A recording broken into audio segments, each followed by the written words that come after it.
He loved to make you laugh. He was a very rambunctious, outgoing, and loved to make people laugh, and always had a smile on his face. He had a cold that he couldn't get rid of, just a normal cold that he just could not get rid of, and just mostly fatigue, just tired all the time. October 23rd of last year, I was diagnosed with leukemia, AML. What went through your mind when they told you you had leukemia? Just like, nah, it couldn't be me. Just cause like, I don't know nobody with leukemia or nothing like that. I never seen anybody with leukemia, or even like, I heard about it, but not somebody close to me. I'll get sick and then have to come back and they'll give me more chemo to see, like, cause it'll show that all the leukemia wasn't gone, so they'll give me more chemo. It put it in remission temporarily, but then it came out of remission, and then from then on, he went through at least 3 more rounds of chemo, but none of them worked. I don't know how many units or blood, how many units of platelets or blood I received. It's been a lot. Platelets I probably receive twice a week, because I go to the cancer center Monday, Wednesday, and Friday, so probably 2 times out of the week I probably need platelets, and then every 2 weeks I probably need blood. We would have the blood drive and at work and the blood mobile, and you would hear about it and you'd be like, okay. But now it's like they came to my job a couple weeks ago, and I was the advocate for people going out there to give blood. I was like going around to everybody's desk. Did you go get blood? Did you go get blood? It's through this donation that we learned Fit Club member Amy Borman's blood could be used by Terrell. Doctors said this blood would give him more time while the search for a bone marrow match continued. She's just another person that saved my life. They literally kept him alive, because at the end, he was getting blood and platelets at least once a week. He was going to the doctor 3 times a week to get his blood and his platelets checked, and he would get transfused at least once a week with blood and platelets. There's still leukemia there, and that's why my platelets dropped so fast.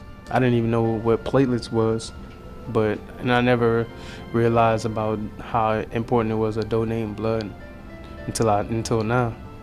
Like, people never know until you need it. What would you like to say to those people who donated blood that you received?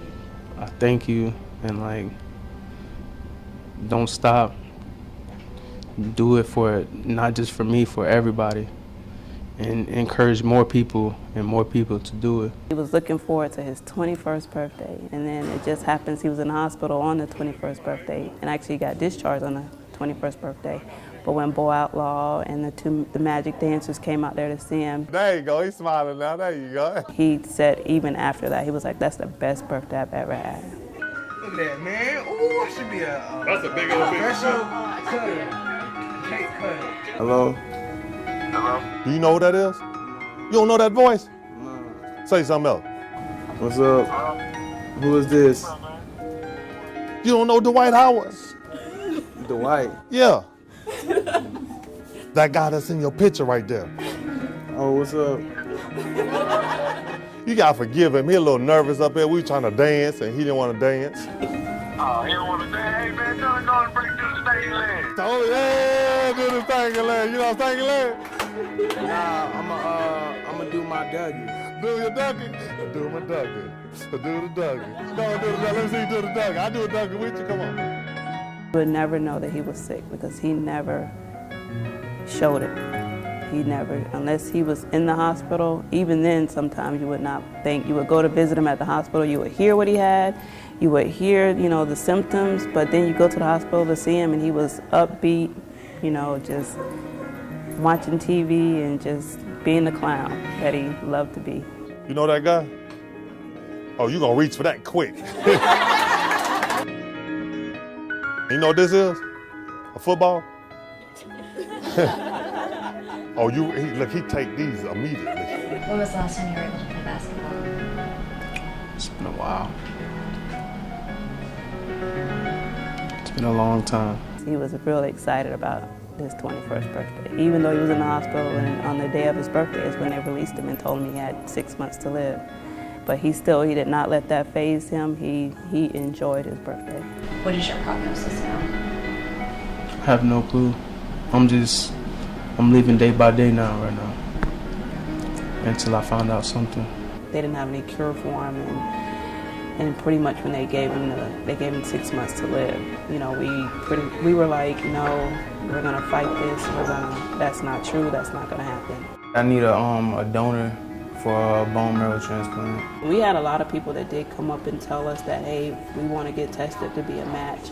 It's a wonderful opportunity to educate the public and increase public awareness that someone like Terrell has a bad type of leukemia, and without finding a bone marrow donor, really, the chances of him making it through this is going to be next to impossible.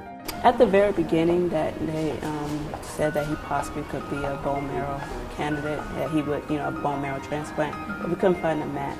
He had faith that a bone marrow match would come in time to save his life, but 21-year-old Terrell Wilson died this morning waiting for the right donor to come forward.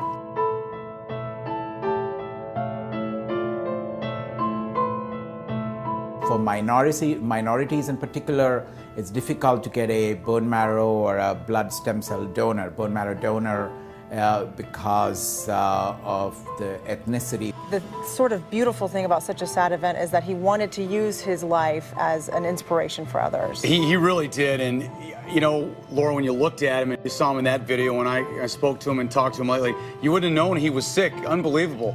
And when Terrell Wilson's mom called me this morning to tell me he had passed, I really couldn't believe it. I mean, he had his whole life in front of him, and if bone marrow donor who matched Terrell's blood type could have come forward, it may have saved his life. This was the day before he died.